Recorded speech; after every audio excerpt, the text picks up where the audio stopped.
Hey you, come on over. Mom's not home till 6 and we're exploring the TV and movies that made you turn down the volume so your parents wouldn't hear.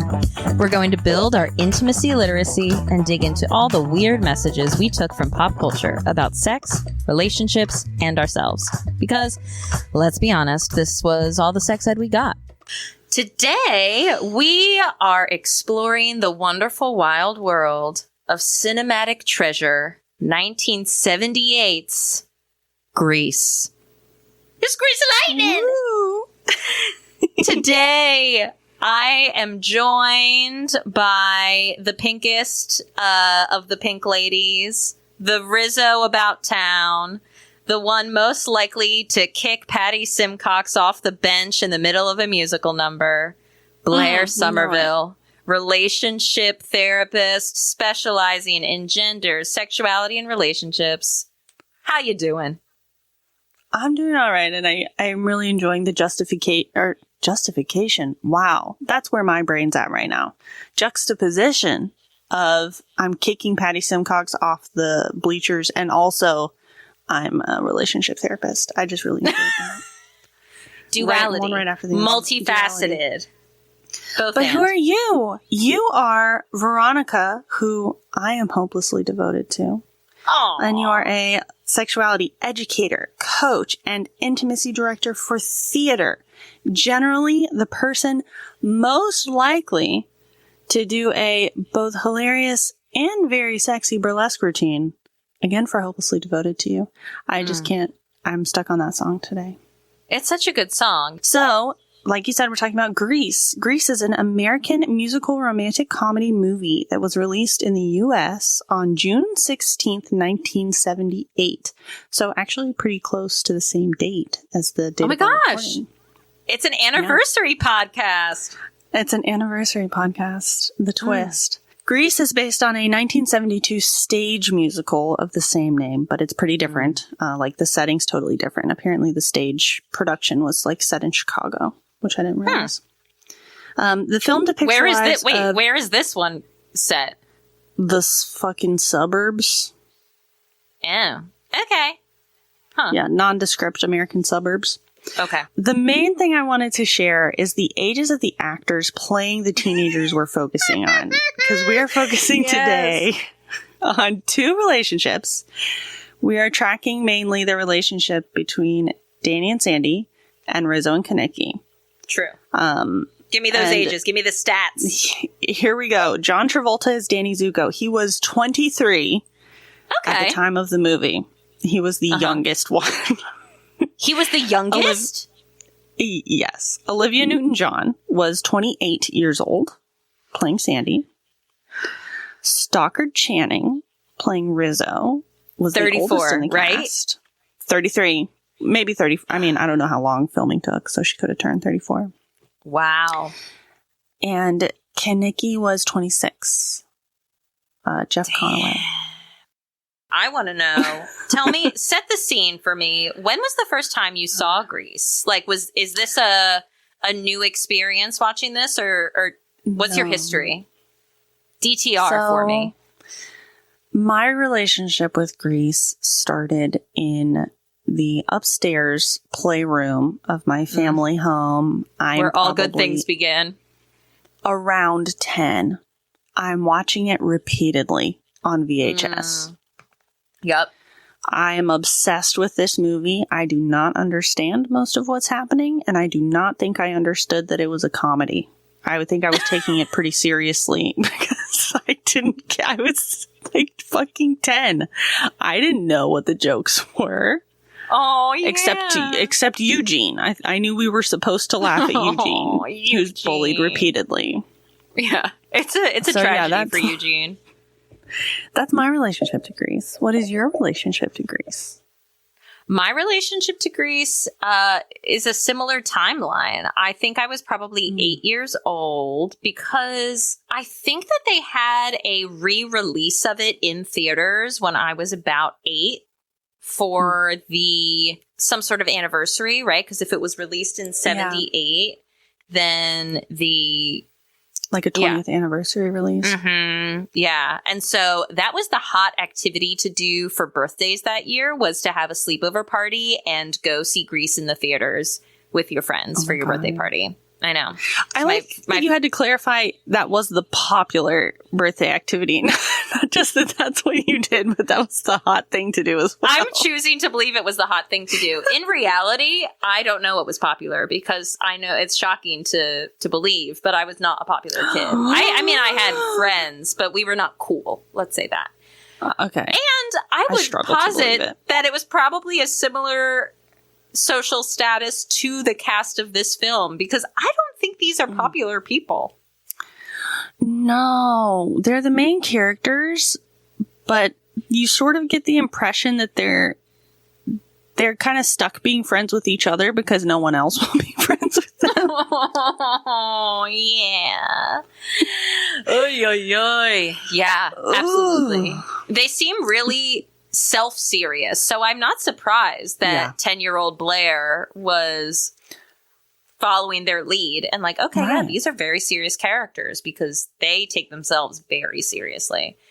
Whew. Right.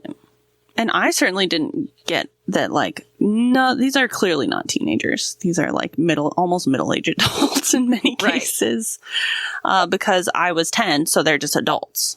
It's inspiring to know that I could play Rizzo still then by these rules. Absolutely can still play Rizzo. Especially because I feel like back then people just lived harder. A lot of cigarettes, secondhand smoke. Like, I think it was just rougher. Live fast, die young, Rizzo. Yeah. The microplastics keep us young. Amen. But before we see all of our teenage cast alienating the other teenagers at their high school, we open to this beautiful swell of music. The song is saying that love is a many splendid thing.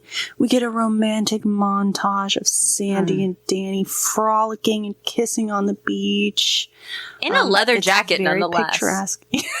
Yeah. In multiple of the same. Yeah, they're not necessarily dressed appropriately for the beach. It did bother me a lot. There's one part where they're like sitting on this rock where the waves kind of crash up and they get splashed. And it did bother me that she's just wearing clothes. She's not wearing a bathing suit. And I was like, girl, your clothes are going to get all wet. You're going to be so uncomfortable. They're going to be like sticky and stuff. Sensory nightmare. Yeah, the neurodivergence of it all. Nightmare. Yeah. Yeah. That's how I know she's That was my thought. That was my thought for Danny Zuko, because he was wearing a leather... He had multiple of the same leather jacket in different colors throughout this opening montage. And I'm like, this cannot breathe well. How are you at the beach right now? I had a lot of questions. But I was most intrigued in this opening montage by their kiss. That... And maybe this is just like a testament to the passing of time and what is and is not appropriate to show on screen culturally. But he kisses her, and it's one of those like old movie kisses where they're just like smashing their faces together. And he kisses her for 0.2 seconds. And she goes, Danny, no, don't spoil it. That was I don't do an Australian accent. So that was good. You're going to get British from me this whole time. But... He's like, Sandy, it's not spoiling it, it's just making it better. And I am so fascinated by that interaction. I feel like it sets the tone for the whole film, and B, she got scandalized by this very tame kiss very quickly.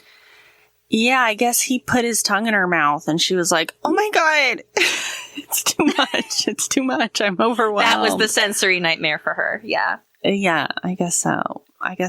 But yeah, I agree that was really interesting that she said it's spoiling it and he insisted it's not, it's making it better.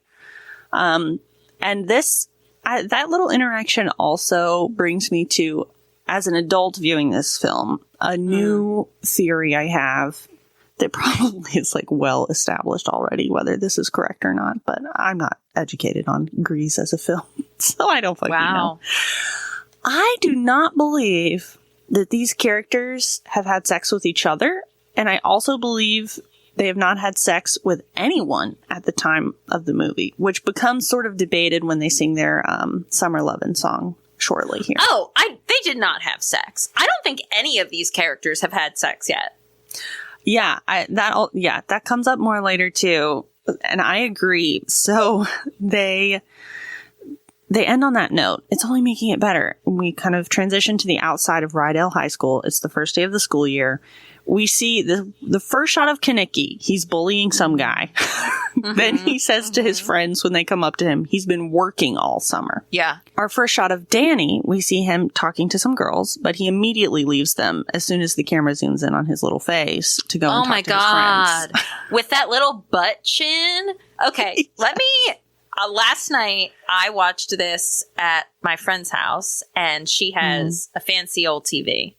And it was high def, which is so unsettling. The high def butt chin? It's so unsettling to watch an older movie in high def because it was not filmed for such things. And it was never meant to be seen that way. It really wasn't. And seeing John Travolta's little face turn around with that butt chin, his blue eyes were like a husky. I was, once again, I'm pretty gay, but okay. I get it. Look. I get Just it. because you're gay doesn't mean you're not also straight, and vice versa. You can be many things at the same time. Yeah. Yes. To do some parts work, the straight part of me was very into Danny Zuko in that moment. Mm-hmm. Yeah, he really activated the straight part of you. So yeah, he immediately ditches them though to come talk to his friends. And it also becomes clear in this interaction with the group of greasers, the T-Birds, that Danny and Kaneki are the closest. They're the most genuinely excited to see each other. A lot of the time, they just talk directly to each other and kind of ignore the others who are doing their own little thing. It seems like the others are just like a entourage around the bromance of Kaneki and Danny, is my take on it. Yes. Yeah, I agree. I feel like the others are there to just make it feel like a gang and not just a bromance between two guys who are besties. Yeah. Mm-hmm. Absolutely. They're just filler. Kaneki asks Danny if he's talking to any girls in particular. Danny says, just the same old girls everyone's made it with. Which again, so we get the first little taste of, so he has to kind of pretend that they're all having lots of sex all the time. Right. Yeah, the made it is interesting to me. It reminds me of, of the college experience in the early 2010s where the phrase was just hooking up, like, oh, I hooked up with this person. And that can mean very different things to different people. And so I always assumed when people said they hooked up that it meant making out plus a little hand stuff. Like maybe there's there was no, in my brain, I did not assume penis and vagina when people said that they hooked up with someone from the jump.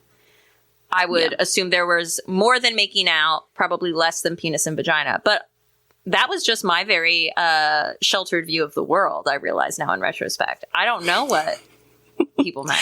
I mean, I think you're right. There's a direct line from, made it with and hooking up as slang terms. And I think that they are intentionally vague.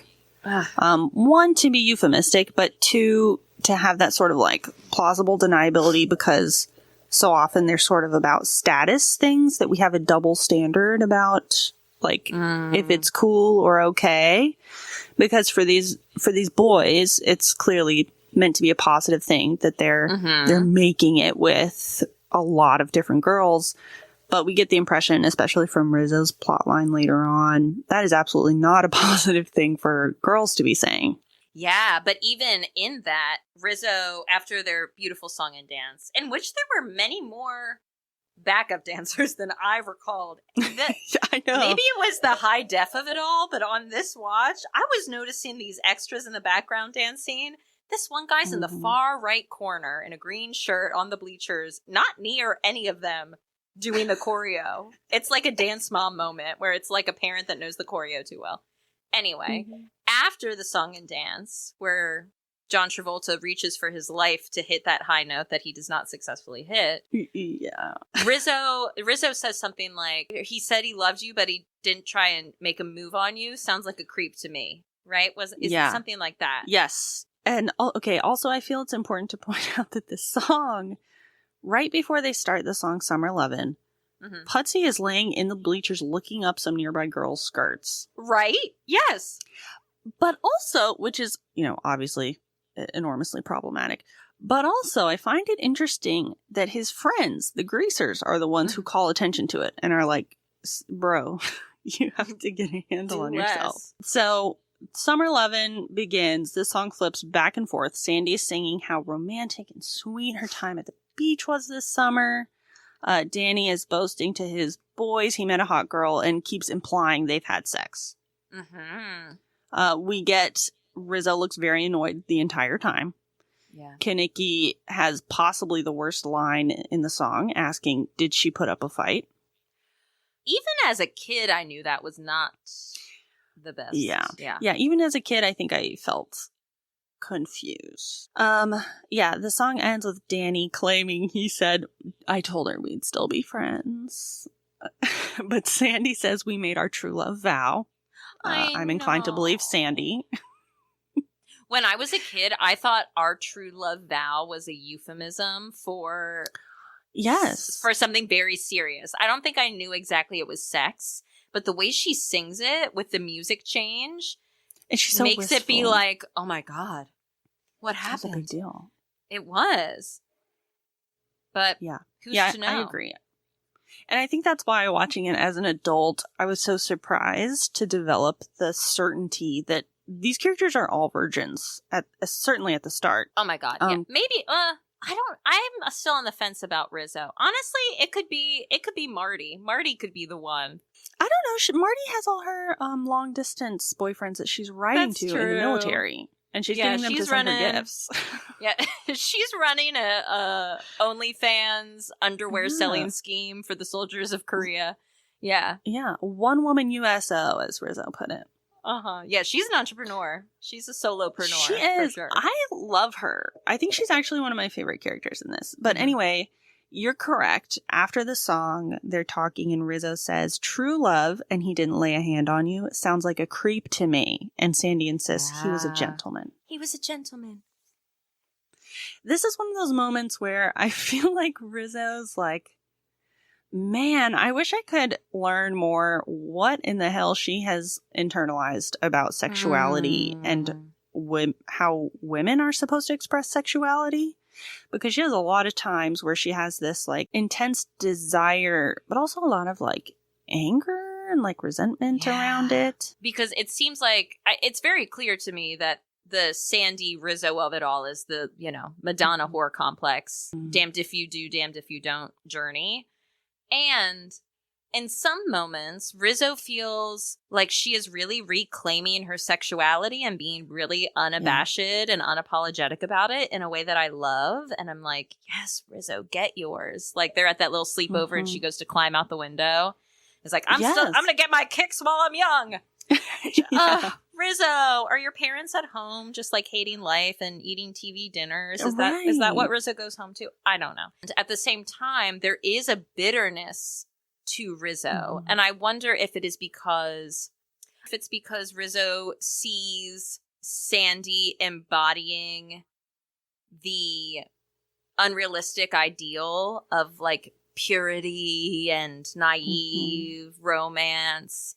And maybe Rizzo used to believe that too, but in order to experience what she wanted, like pleasure and, connection, she had to make her peace with the fact that like she's going to have a reputation because of it. Yeah, it seems like a resentment for sure, or like a bitterness. Yeah. Rizzo gives wise beyond her years, but also like hurt beyond her years. And so it feels like all of the really shitty things she says to Sandy are coming from a place of just deep, deep hurt and deep knowing that there are things that these boys are capable of in terms of hurting you or making you feel like trash that Sandy hasn't experienced yet and maybe won't. Maybe because of her like blondness, hotness, poodle skirtness. Mm-hmm.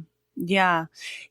There's a lot of points in the movie, and I think you've outlined a lot of them, that make me think that Rizzo is a pretty decent depiction of what it functionally looks like for someone who has an avoidant attachment style, but who is still like working with, I want relationships. I want friends. I want to have sex. I want to have fun in my life, but I also feel like I can't be too vulnerable. I have to seem invincible at the same time.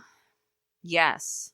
Yeah, that feels like the Rizzo journey in a pretty big way.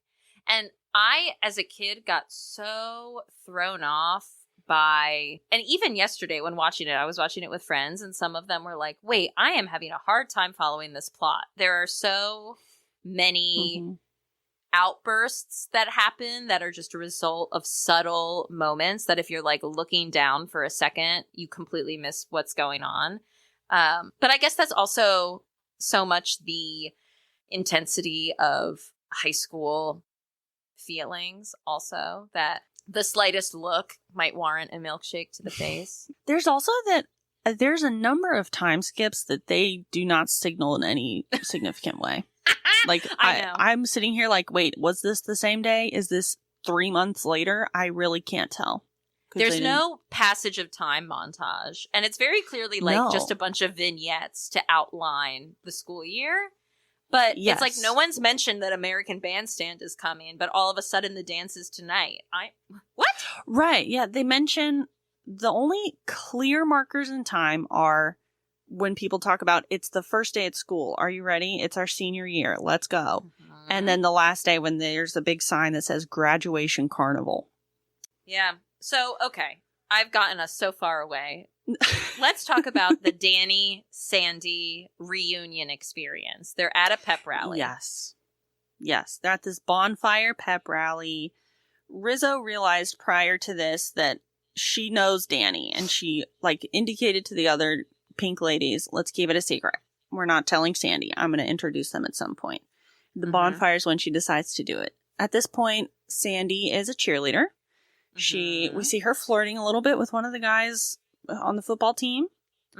And then we see the T-Birds. I'm not even sure why they're at the bonfire, because they seem to have a lot of disdain for this type of activity. I think that they go just to hang in the parking lot with the cars. I think that's the thing. Yes, because this is also this is an important scene for the T-Birds because they're hanging out. You know, the filler guys are doing their little comedy routine. And Danny tells them to be cool. And then Kaneki pulls up with his junker car and says he's going to fix it up. I know. And this is the first time we see Greased Lightning, or rather what will become Greased Lightning. Danny says it'll be Makeout City. This is also the first time we see the Scorpions, the rival greaser gang. Which Kaneki whips out a switchblade. Like, oh my god. I know, but they never use it. You know that these people... No. I mean, we see Danny try out for the wrestling team. These men cannot fight. Yeah, they cannot. But you're right. So this is... Rizzo knows Danny's there. She arranges after the little performances, the bonfires, like, the official parts of it are done. And she brings Sandy over and tells Danny, I have a surprise for you. And she steps aside and they see each other. And at first, they're both so excited. And it's Danny is enthusiastic. He's like, oh my god, Sandy, I thought you were moving. And whoa. We had a change of plans. A change of plans. And as he's talking, the rest of the gang like walks up closer and is staring at him over his shoulders. And that's when then he turns on his like douchebag attitude activates. He makes his voice deeper. Sandy immediately is confused because it's like full Dr. Jekyll and Mr. Hyde at this point. And he doubles down. And when she says, what happened to the Danny Zuko I met at the beach? He says, I don't know, maybe you should take out a missing persons ad. Some bullshit. And it was so heartbreaking. It's so sad because you see how the unbridled excitement between the two of them when they see their person. And it makes you realize like how happy they had been together over the summer. And immediately, all these guys want to know about, or all they talk about is girls. Like, they could not pass the female Bechdel test, right? Like, all of their conversations are about women.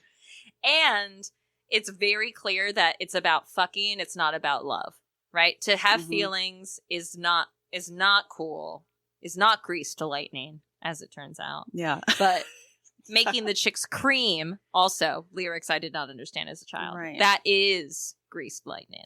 Grease, which is past interesting. tense. And that they do seem to care about female pleasure. If we're taking that. That's good. Good reframe. Good reframe. Yeah. But yeah, true. You're right. It's a little interesting that, like, I guess if he had just been talking to her, the disrespect of women that you have been with sexually or physically intimate in some regard seems to be an important element for them for some reason. So he turns it up and is very disrespectful. Right. The girls are obsessed with me, but, like, I don't care about them. Right. Like, that's the vibe that.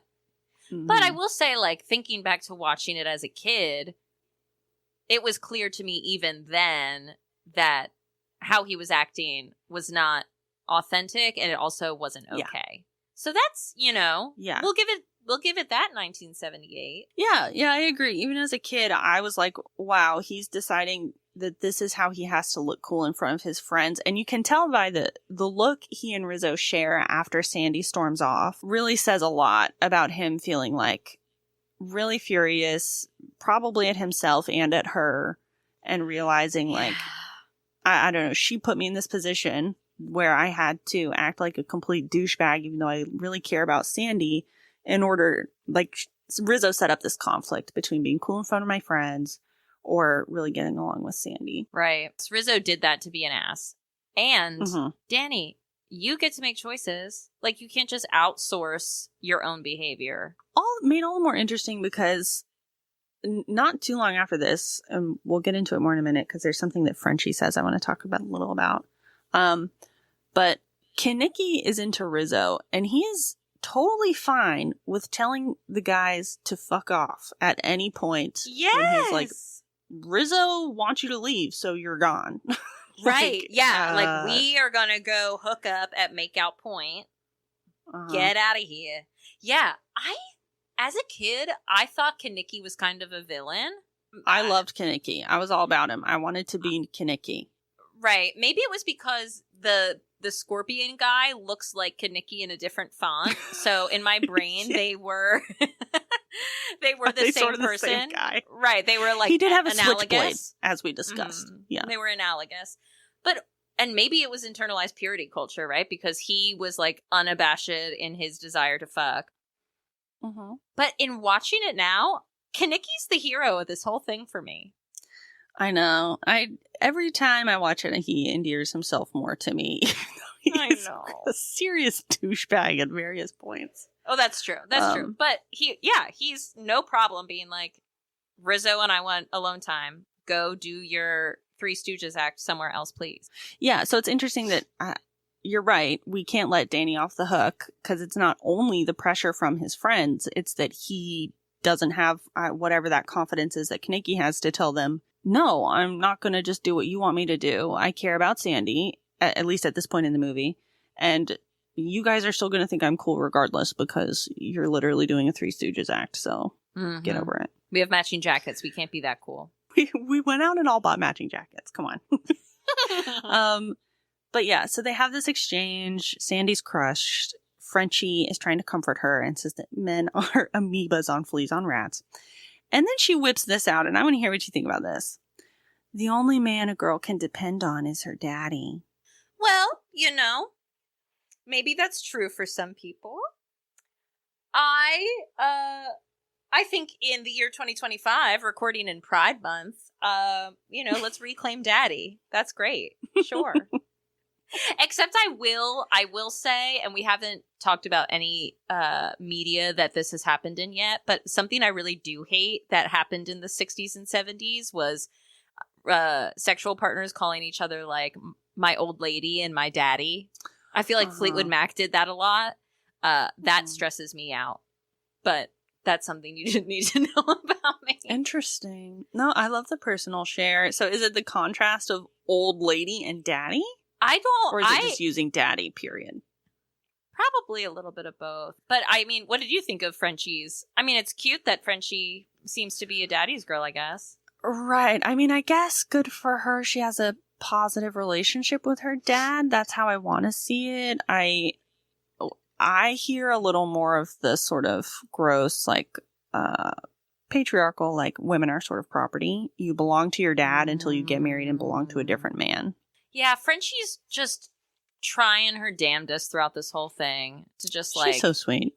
I know, she is. But she's trapped being bad at dyeing hair and hates school. Well, so. And also, we're not letting Danny off the hook. He has his personal agency. He doesn't have to feel pressured just to seem cool in front of his friends. And neither does Frenchie. And she never took Sandy aside and said, hey, girl, Danny's going to this school. That's true. She could have subverted Rizzo's power and staged a coup. Yeah, she could have just said, I'm not doing this weird, like, setup thing. Let me just tell you. In any case, this is also when Frenchie invites her over for the sleepover at her place. Yes, so they're having their sleepover. The pink ladies are lounging. They're having a good time. We're shocked to find out Sandy doesn't smoke. This leads into the Look at Me, I'm Sandra Dee song where Rizzo's just relentlessly bullying Sandy. But what's interesting about it is it's a lot of good wigs. And they're really good wigs. Song. It's so good. Mm-hmm. But what's funny is she makes fun of her like, I don't smoke, I don't drink. But at the lightest prodding, Sandy was like, sure, I'll give it a go. Like during the sleepover, she's like, oh, I don't smoke. And they're like, we'll give it a try. And she's like, okay. Okay. Yeah, why not? She's like, oh, I don't drink. I've had some champagne at a wedding. And they're like, la-dee-da, here, have the wine. Mm-hmm. And she's like, oh, okay. Right. Like, what more do you want from her? She's clearly sheltered. But at the same time, it's not like she's judgy or not willing to try stuff. I also, a favorite moment of mine I caught this time was, I think it's the opening of the pajama party that Marty is there, like, squeezing her pecs to try and make her boobs with you guys. Yes. Which was, I had a flashback to, my mom told me that when she was little or, like, younger, maybe, like, early high school, they would do that, and they would say a little chant that was like, we must increase our bust. Oh my God. So wholesome, so weird, I love it. I love the Veronica lore we're getting in this episode today. It's a musical. There. What else do you want from me? So it seems like, who has Rizzo hooked up with or made it with, to use the jargon of the era, in this movie? In this movie, at this point in time at the sleepover, there's been an oblique reference that she has some history with Danny, but she says that's ancient history and it's clear Danny's a virgin. So I don't know if they've made out. I don't know if they did the middle school dating thing where they held hands and called that okay, I'm going to ask you two questions. One, okay, what's a virgin? Tell me what that even is to you. All right. Do you want to ask me question 2, or is that coming up afterward to punch me in the face? I'm going to ask you just no. No. The second question was going to be, what context clues, what data do you have that convinces you so fiercely that Danny is a virgin, quote unquote? So, first one, then the other. First, what is a virgin? I think that it is sort of a personal definition, because the definition of sex is so broad. Like, so to say a virgin is someone who hasn't had sex is also sort of meaningless, because what even is sex? You can sort of define it by whatever boundaries you have in mind, like what you mean by that. I think generally speaking, and especially thinking about a movie from the 70s and set in like the 50s, we're thinking about penetrative intercourse. Yeah. Because there's this like sense of ownership and property and control around that. Right, because if you've made it, I guess there's a pin involved, it seems. So I don't know if making it with is like supposed to be vague enough that the listener is supposed to conclude you've had intercourse, but you can honestly say it and mean we made out. LOL at your use of intercourse. It just feels so intense. Well, I'm trying to be precise. We wanted more precision, so that's what I'm doing. I did want precision, yeah. I think just the fact that virginity was so blatantly the subject of and scrutiny of just casual musicals for so long cracks me up. But also it's like, I mean, what even is a virgin? Who decides? There's no medical definition of virginity. It's a made up thing. Right. But like, fine. Okay. So let's say by this definition, when you say Danny's a virgin, you mean he hasn't had penetrative penis and vagina intercourse. But what makes you say that? I think he's sexually inexperienced, and maybe that's a better thing to say. I don't know that he has ever had his clothes off in the same room as another person whose clothes are off in a sexual context. Let me say that. Okay. All right. Okay. Because he's such a dork. Anytime, flash forward, they're at the drive-in on this date. He's trying to get his arm around Sandy. He whips out the freaking claw, he's gonna grab her boob off her chest when he's thinking about how do I, grope her chest a little bit. That is not the move of someone who has groped many a breast in his life. It ain't suave, I'll tell you what. No, not It's even not close. A practiced grope. It is not, there's no technique, there's no subtlety, there's no nuance. It is a very blunt grope. Right. So what if he has had some degree of sexual experience? It was like, I can only have the impression that it was like a sort of a one-off. He's left confused and uncertain, and it didn't build his confidence in a meaningful way. Just because he goes about always so concerned. How am I appearing to other people? Is this going okay? I don't want to be seen with Sandy. I'm nervous, to be affectionate. Right.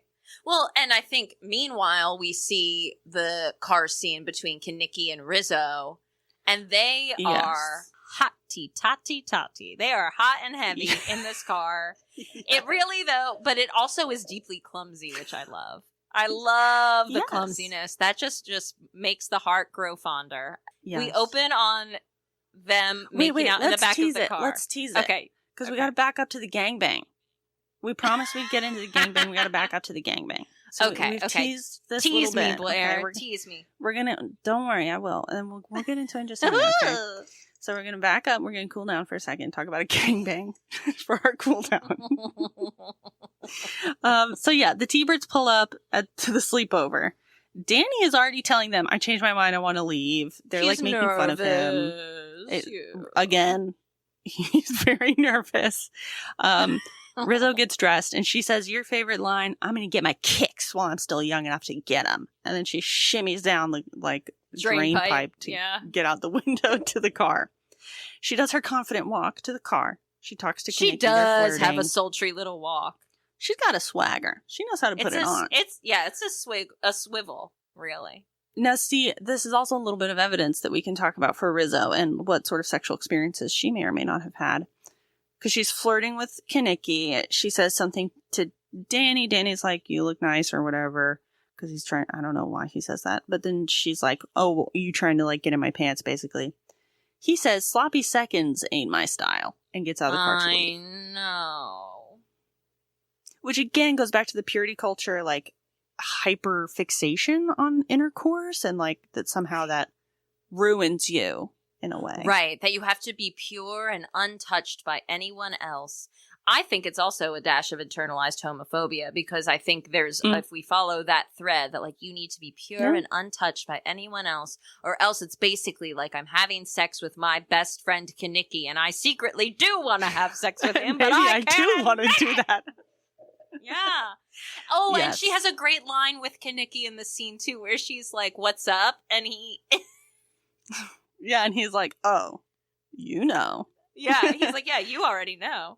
Which I'm like, oh my God, I'm so scandalized. I missed that at age 8.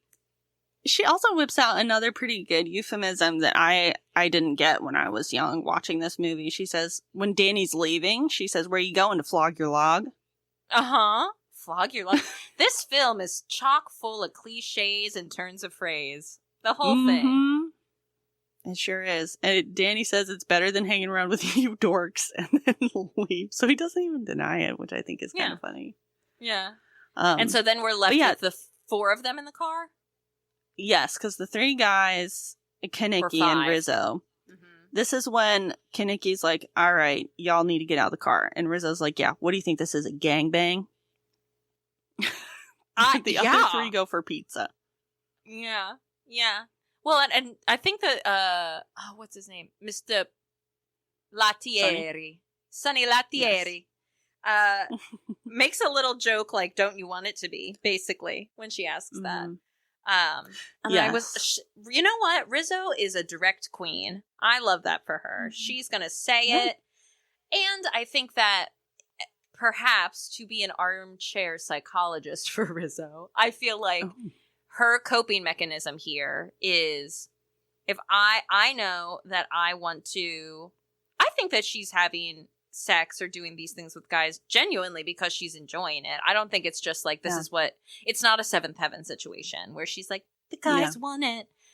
And so I think that she's like, well, I'm just going to lean into brashness. I'm going to lean into shock and like shock factor and just say the quiet part out loud. And then no one can hurt me is like, her whole thing.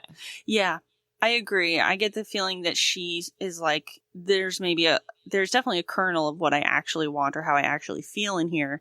But if I lean into the shock value, if I say the over the top thing that makes other people uncomfortable, they can't say something that will make me uncomfortable first. I will win that interaction. Amen. I think she gets the sense that she's winning or losing interactions every time she's in one. I know. I think so too. She has to be so defensive because she's heard what people say, as we later find out in her beautiful ballad. There are worse things I could do. I love that song. Mm-hmm. And actually, I misremembered this, but Sandy does Hopelessly Devoted before we see Kaneki and Rizzo in the car making out together. That's true. That's true, yeah. But Sandy sings this little song. It's just by herself, and it's mainly like saying... contractually obligated song, where she's like, I'm basically going to stop trying to talk myself out of being into Danny, although it still hurts pretty bad, because he's been a douchebag, and I don't understand why. So then... we're making out. Now we're making out in the car. Rizzo and Kaneki are going wild. She says, call me by my name. He doesn't know what it is. She has to tell him. And again, I love that she's direct. And she says, it's Betty. And he also is responsive. And he immediately is like, yes, okay, Betty. And he's like all about it. They're collaborative. They're direct. They're playful. He goes to grab a condom, which we love, a safe sex moment. Yes. And there's a couple things I noticed that I really love about this, because he's got his deep voice on. He's like all confidence. And she's like, you got my something. 25-cent insurance policy. My 25-cent insurance policy. And then he's unwrapping it, and we actually don't see the condom or the package, but it's clear that's what it is. And then his face drops, his voice goes to a normal pitch, so it's way higher than what he was saying before, and he just says, it broke. I know. And then he's like, I got it in the 7th grade. Yeah, she's like, how can that be? And he's just fully admits, he looks away from her and he says, I got it in the 7th grade. It's so cute. It's one of the top moments in the whole movie for me. Yeah. Because it's so real. It's so real. It's so vulnerable, right? That like he is acknowledging that I've never had to use this condom before. And also that he's been hopeful about getting to use it since the 7th grade. Yes. And I also really like that he does just immediately say it. He doesn't beat around the bush. He doesn't make a ton of excuses. He doesn't like try to make it her fault somehow. He doesn't get angry. He just does like, yeah, I've had this since 7th grade and I haven't used it. And then we see like, and correct me if I'm wrong, because I might be misremembering. It seems pretty collaborative that they decide to go ahead and have sex anyway. Like it's not him being like, well, come on. It's he's not pushing at all. They just sort of sit there silently, and they're both clearly disappointed because they were excited, but he's not saying anything to her. He's not giving her any kind of look. And eventually she's just like, well, what the hell? And then they start making out again. Yeah. I love it. I think it's so good. And then meanwhile, we've just had sad Sandy singing in a baby pool. Rizzo and Kaneki are both rougher around the edges maybe than Danny and Sandy are, but they're able to be much more direct with each other than Danny and Sandy, and much more genuine. They're so communicative. Yes, it feels much more authentic. Like the Danny and Sandy authenticity train stops at their first interaction at the drive-in.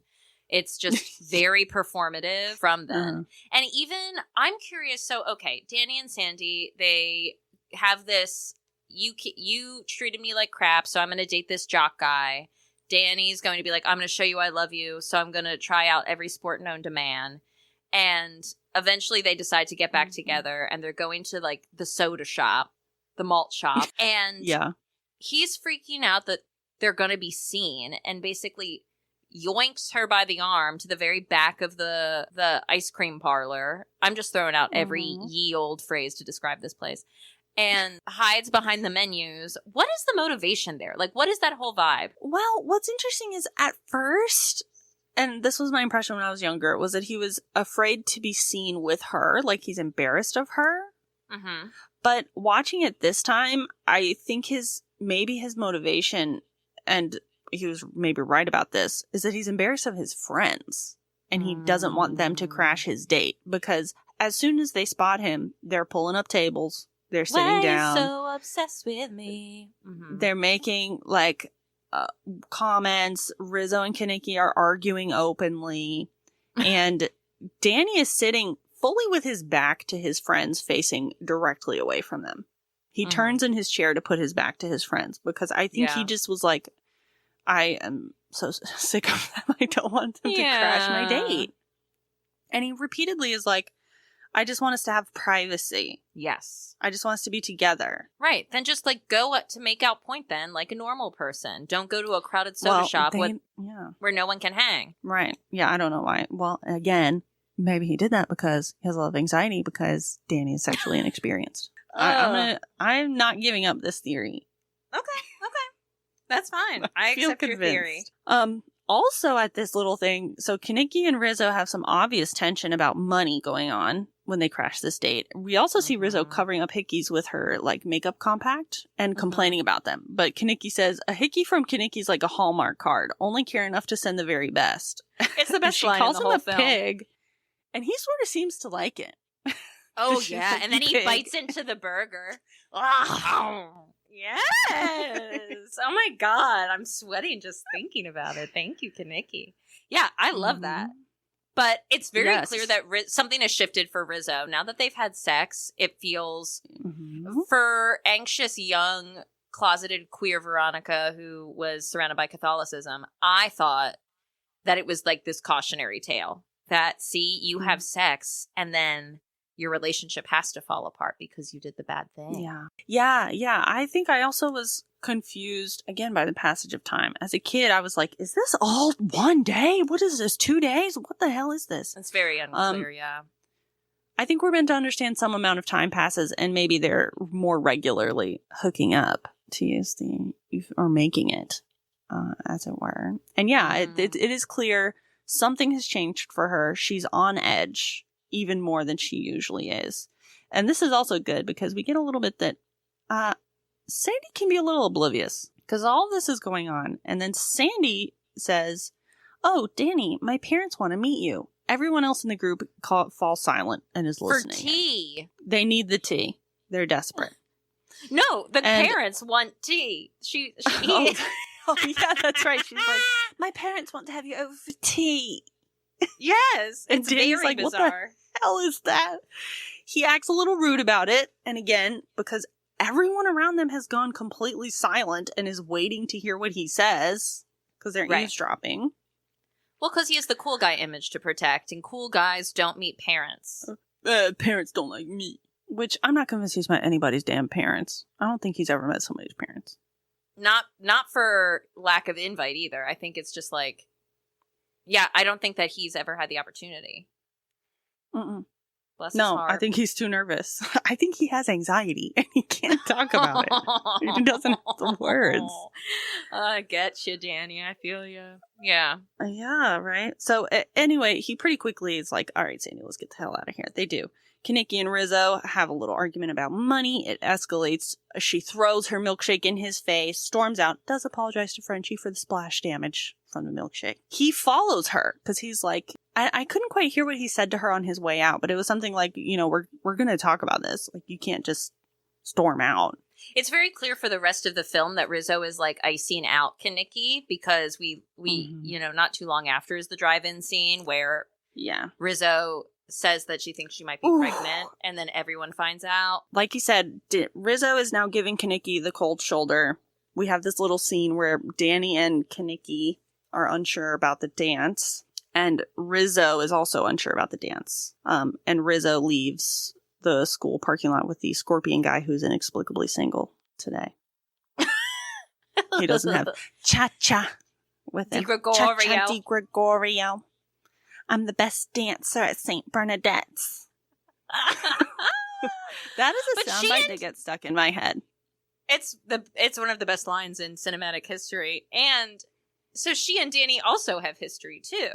Yes. So, okay, Danny's got a lot of will they, won't they. And this is where I think he has his anxiety. And I wonder if he, gets opportunities with girls his age and then feels anxious about it and isn't ready and backs down from sexual activity. Because, so he runs into Cha-Cha and he's like, oh my God. He starts pacing, looking at the floor and combing his hair. I know. I love his emotional support comb. His emotional support comb. He and Sandy walk away. Sandy's like, who the hell was that? Like, you were obviously acting weird. And he's like, I don't know. Just a girl I know. And he keeps downplaying it and won't give her any answers. Mm-hmm. But this is all at the dance that happens. We're at the dance. Rizzo and Marty are there with the scorpion guy. Kaneki shows up with Cha-Cha. Getting revenge. We see one of your favorite characters, Vince Fontaine. Yes, who starts Vince Fontaine. Flirting with Marty, and Marty has her eyes set on him. She is flirting with him the whole night. She is. Marty's like, I want an older man. I'm ready. Mm-hmm. I'm just like, that also went over my head as a child. That Marty is like a 17-year-old on camera, like drooling all over this old man. Yeah, he's got to be in his 30s as a character. As actors, they so might probably be the same age. But I will say, okay, besides the fact that there's great dancing songs at the bandstand moment, so zooming out, when I was in like 8th grade, we're having mixers, we're having dances.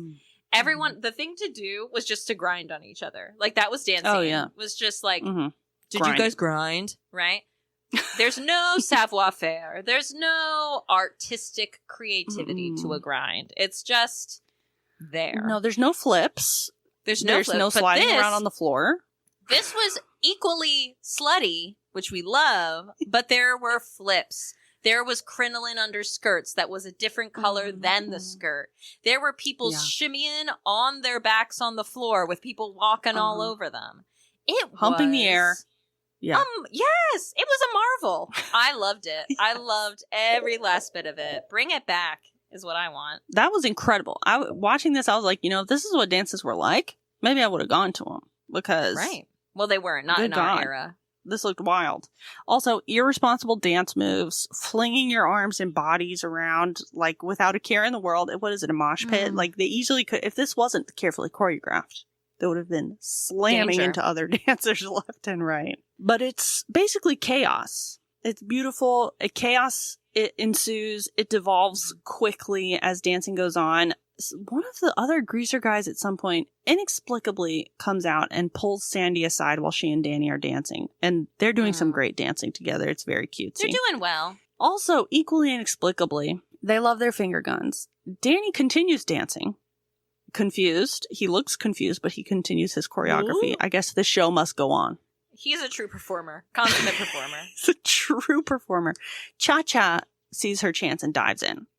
And she takes Sandy's spot, and she starts dancing with Danny. And Danny sort of acts as if, again, this is where he's so susceptible to peer pressure. He's like, oh, I guess I got no choice. I got no choice. I gotta keep dancing. Oh no, but I was already dancing, and we knew the same choreo. It reinforces this idea that how people dance together is an allegory for how they'll fuck. And there was some heat coming off of those two. I'll tell you what. There was some chemistry. It was hot. And they win the dance contest, which is... Yes.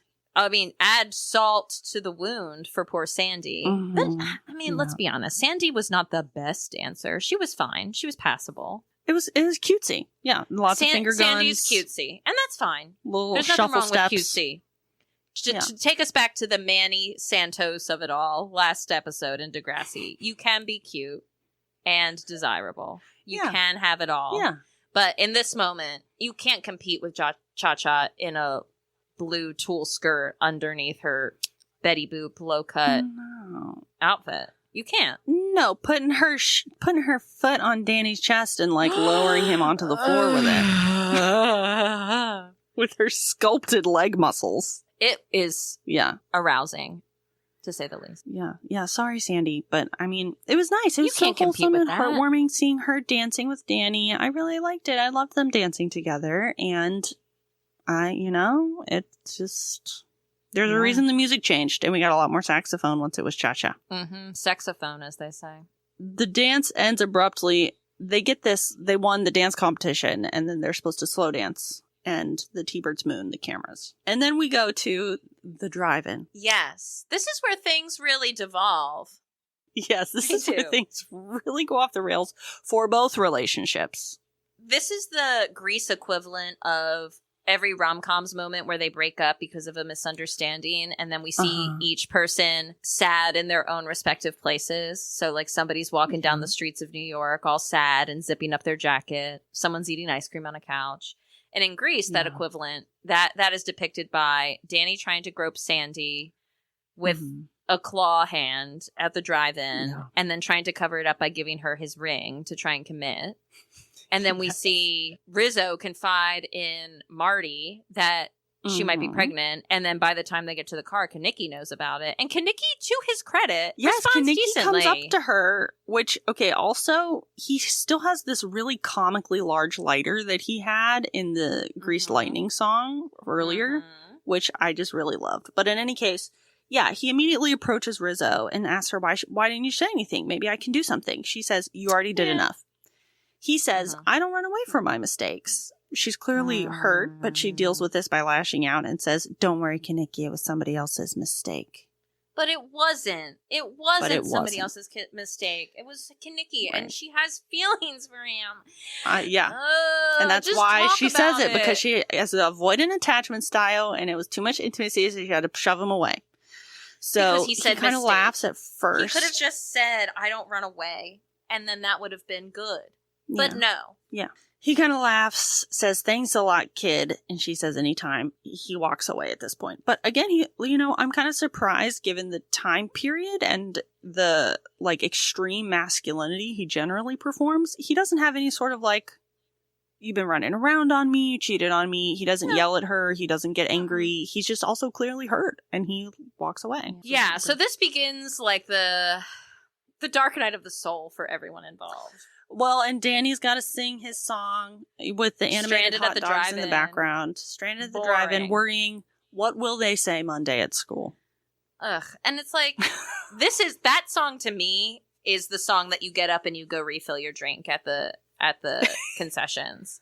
I mean, they even put it in there by having the concessions on screen subliminal dancing. Messaging. They're like, this, we can all move on. He's going to sing like this for a while and he's not that good. So let's just cut away from that. We're all having a dark night of the soul.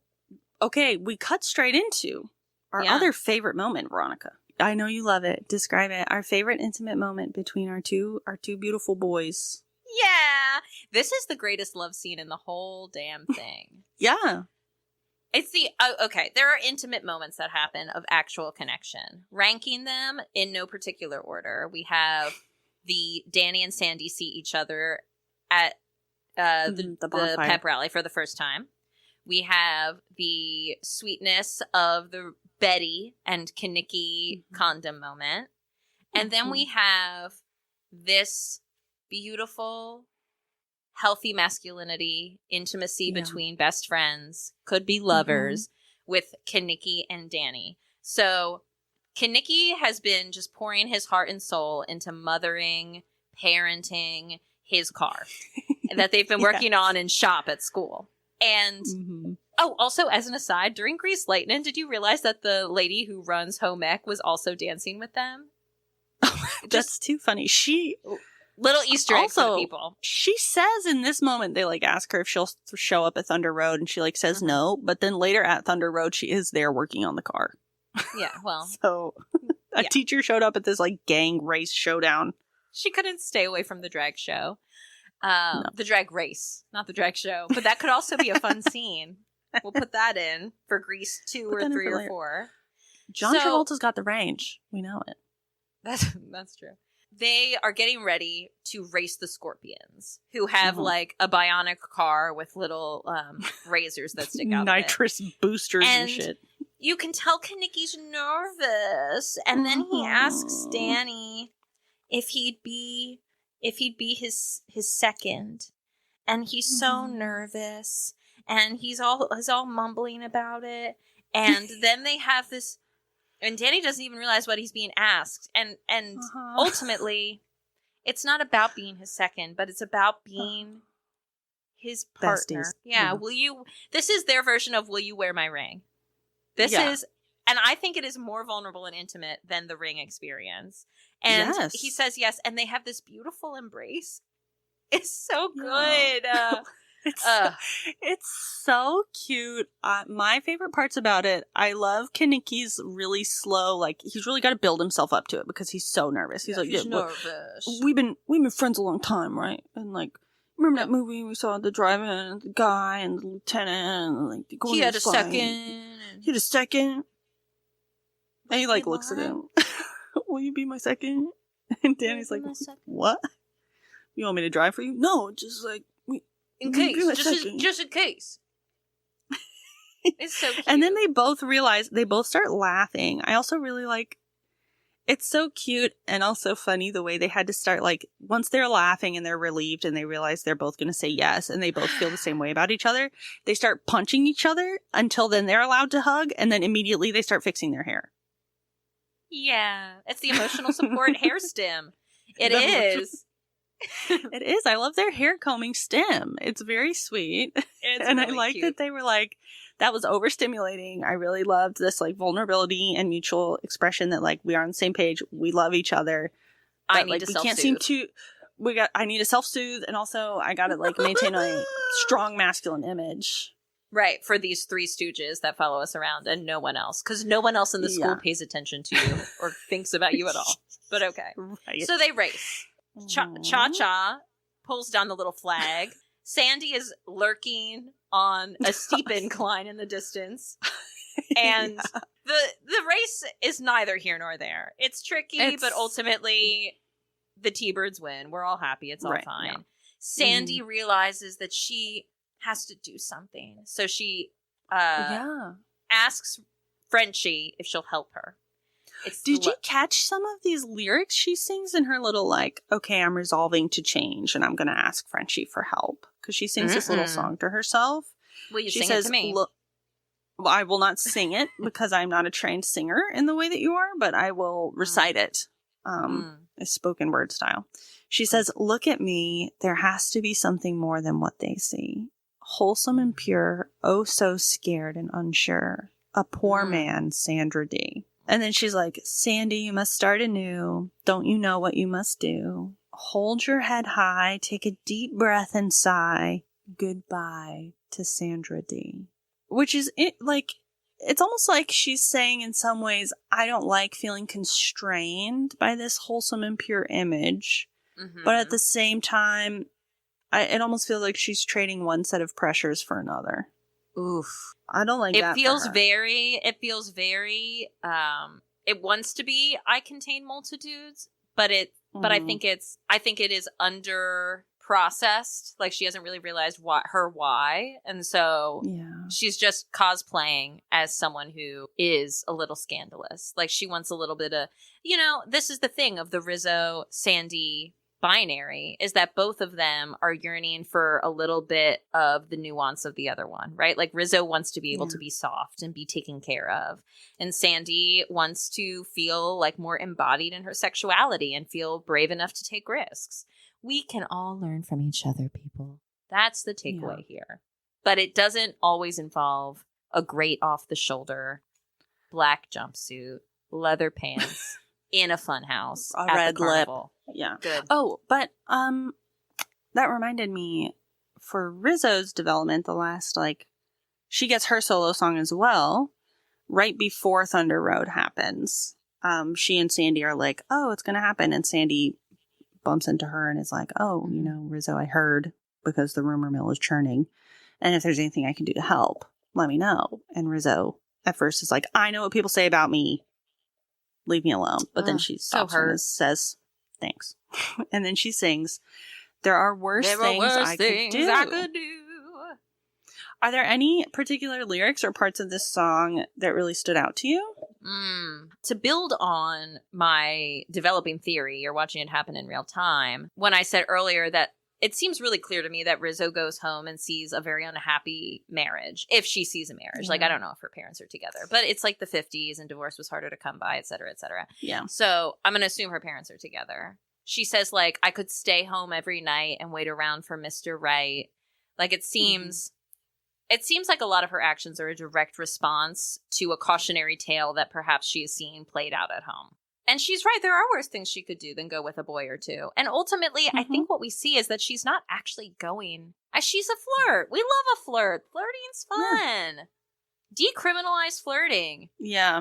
Well, and she does say, like, right after she says, I could stay home every night and wait around for Mr. Right, she says, or throw my life away on a dream that won't come true, which I think you're right is, like, maybe she has, like, her mom telling her, you're supposed to, I don't know, purity culture stuff.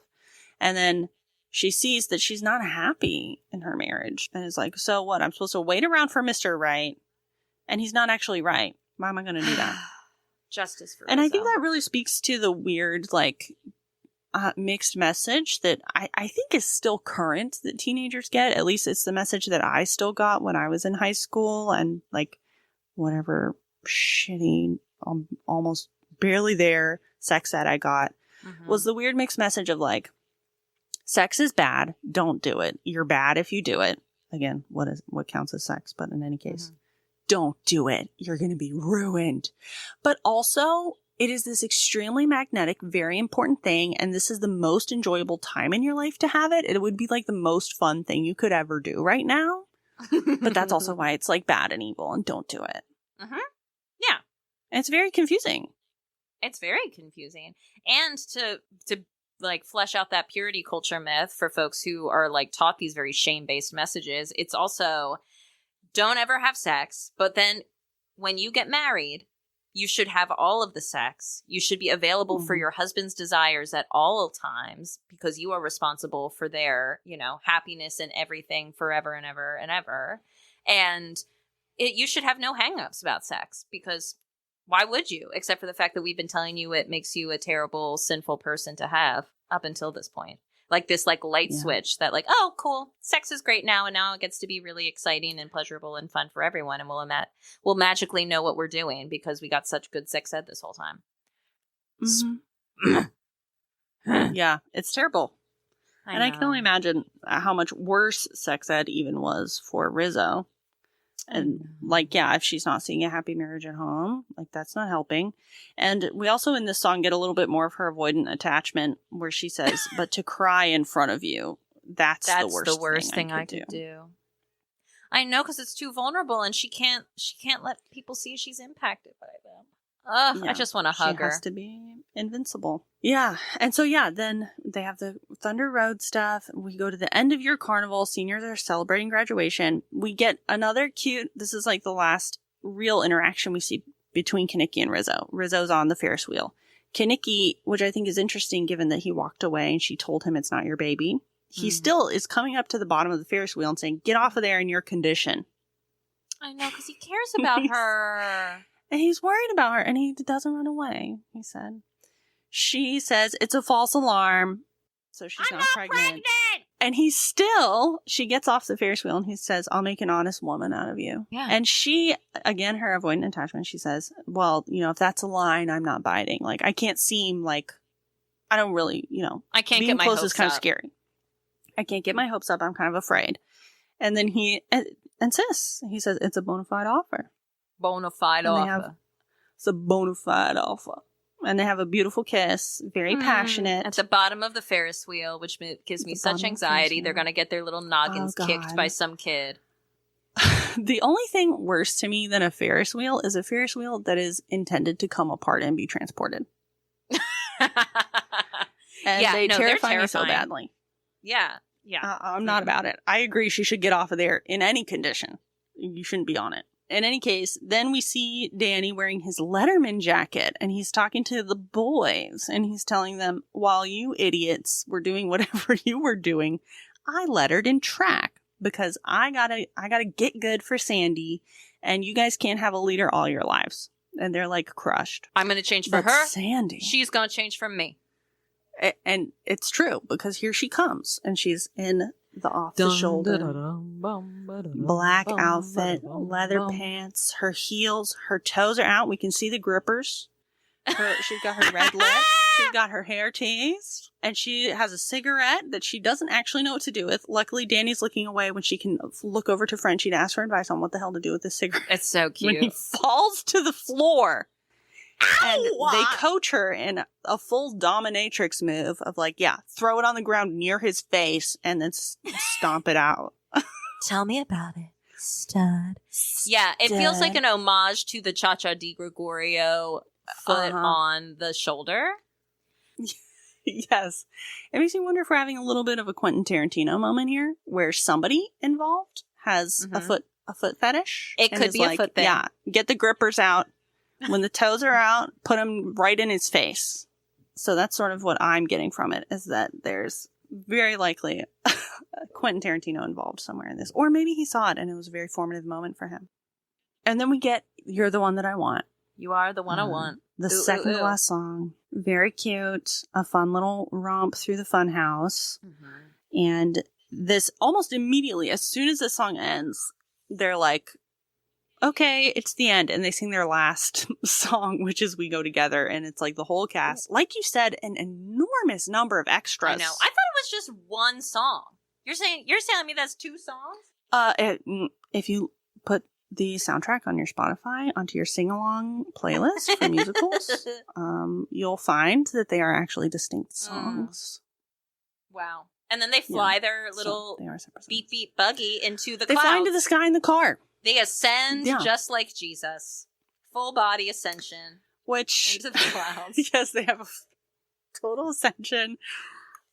Which one of them died for our sins? Who can say? The car, there are a number of theories about whether it means Danny died at Thunder Road or other things. Like, there's so many theories about what this means that the car flies up into the sky at the end.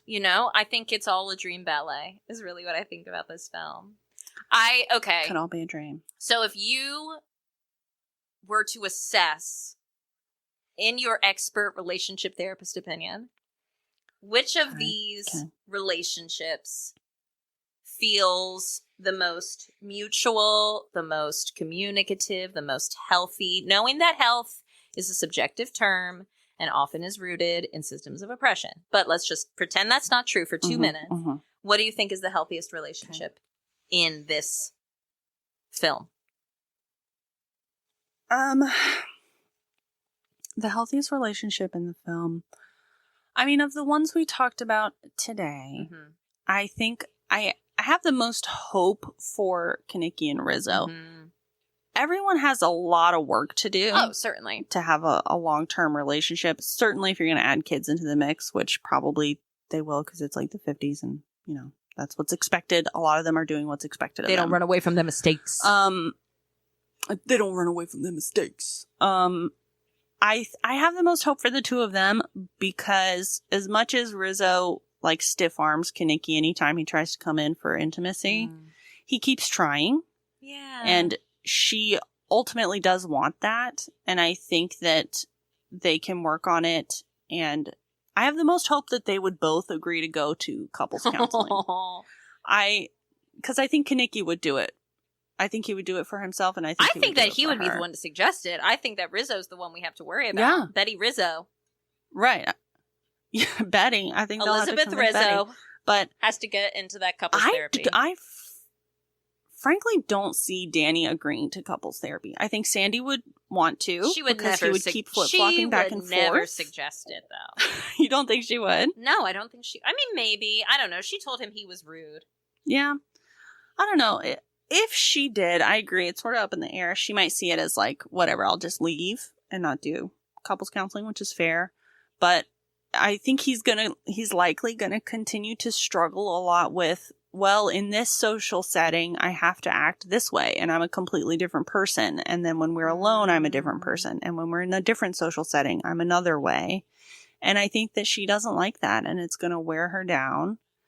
And I don't know if he has the drive and openness to work on that, to become more consistent in how he sees himself and how he treats her. He's got a lot of growing up to do. He's got that frontal lobe has to fully form. He's got to dodge the draft in Vietnam. There's a lot coming his way. Yeah. Yeah, so if they survive to have a relationship, they got a lot of work to do. Okay. So if they're not already dead, flying up into the sky. Yeah, we're working on our happy ever after already. That it probably involves building a lot of strong relationship communication skills. Yeah, that feels like the thing for me. But I agree. I think that Rizzo and Kaneki have the foundations of direct communication that is really what you need to be able to build all of those other finer skills. Yeah. Is there anything else that you would pitch as your happy ever after? Your healthy ever after? Well, I feel torn. I actually want to know what your thoughts are about this. What do you think about potentially trying to hope for a world in which Kaneki and Danny can explore their sexualities and perhaps end up together? What are your thoughts about that? If I'm given my druthers, yes, that's what I'm dreaming up. If you're saying, here's your imagination paintbrush, paint away, that is it. Is that Danny and Kaneki turn toward each other with their little basset hound eyes and decide to just try it and see how it feels, and then take it from there. Mm-hmm. That's my hope and dream. Yeah. Yeah, I'm so torn because on the one hand, I agree and I see it, especially for Danny and a lot of the ways he seems really uncertain about being his genuine self. I could really see him struggling a lot with internalized homophobia. Mm-hmm. And Kaneki could teach him a lot. So there's that, and I loved how sweet they were together and that they can be like supportive and affectionate. But at the same time, I feel as much as I do like that, I feel torn because I know it's frustrating that part of the problem is anytime two men express affection and vulnerability together, there's a tendency to want to say, oh, okay, so they're gay, which is why a lot of straight men feel afraid and alienated from doing that sort of thing. That's a helpful. So I also don't want to take away that they can have a very like sweet and intimate. I do hope they continue their friendship and that they work on being able to communicate openly, bring some of that the intimacy appreciation they have for each other to other relationships. Yeah, and maybe everyone's like, a polycule by the end. Maybe that's it. You know, maybe we get a nice polycule going. So I feel torn between. Of course, I would love if they were gay. I would love some more gay characters on screen having nice, healthy relationships, and also it's nice to have like emotionally intimate and supportive male friendships that are straight. You're right. Especially from two very masculine men, traditionally masculine men. Yeah, with their little hairbrushes and their little gel. And their deep voices and all the grease in their hair. Yeah. Punching each other and yeah. Well, Blair, you know, if I could reach through this screen and punch you into a hug, I would. I've just had the best time. I would love that. And then I'd have to comb my hair. Perfect. All right, listener, from our screens to your ears, may we all comb our hair with the emotional support brush that we need. And we'll see you next time, where we will explore even more complicated dynamics and have a lot of, oh, that's what that meant moments. So, bye-bye for now. Thanks for hanging with us. You're the one that I want. Yeah. See ya. Honey. Thank you so much for joining us today on Mom's Not Home Till 6. Pitch us your healthy ever after. Leave us a rating or review on Spotify, Apple Podcasts, or wherever you listen to podcasts. You can find more from us by following me, Veronica, on Instagram at the.dressrehearsal, or you can support us on Patreon at the Dress Rehearsal Studio. We'd like to extend our gratitude to the queer and trans communities, past and present, who have made it possible to be the people we are today, and to you for listening. Now be sure to go change that TV channel to something appropriate. Catch you next time.